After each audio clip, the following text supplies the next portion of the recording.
Hi, good afternoon. Here are some differences and similarities between two variations of the Spyderco stretch model.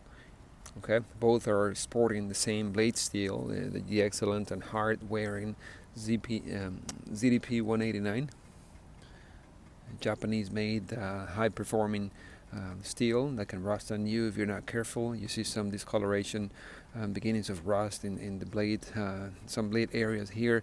So they're both using the same steel. Okay, different handles though. This is a FRN for those of you in the knife world, which is a let's elevated plastic. This is brown G-10, which is excellent, often a preferred choice by enthusiasts. Okay, the thickness of the two models can be appreciated there. The G10 version is trying to keep things much slimmer than this one, although okay, so the blade profile, let's discuss that briefly because this iteration, I jumped to the blade profile before I go to the handle, back to the handle, but the blades changed a little bit over time. As you can see, there is not a lot of differences. However, this choil area here is a little bit deeper, right?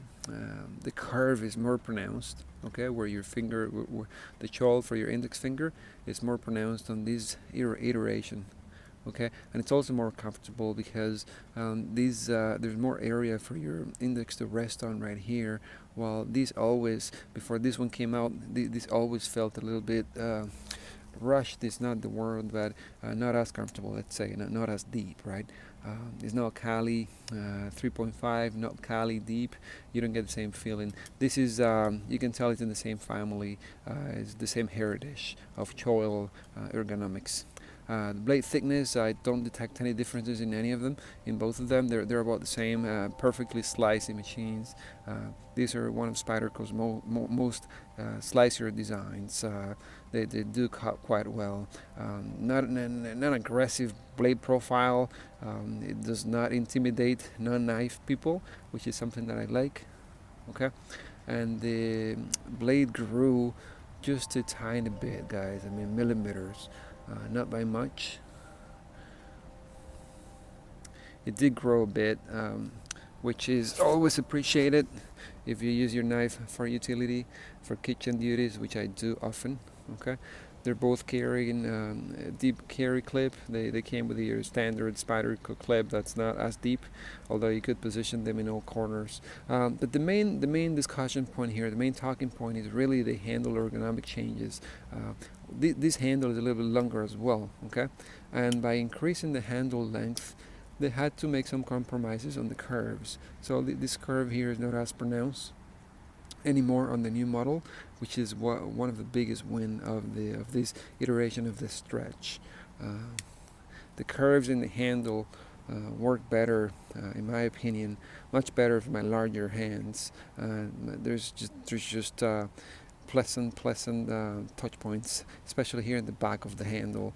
In this one, while it's better than most folding knives, number one, it feels slimmer, created more hot spots. You don't get the roundness on the G10 that you get on the FRN, so you lose that as well. But here in the back, you're not covered as much by the beak or the hook or the end of the hand, that handle. You may actually slip down on certain situations. I doubt it, but you may. In this case here, you're more trapped. It feels much more secure, and also the thumb ramp feels more natural once you rest here. This is an ideal handle size for and shape for large hands.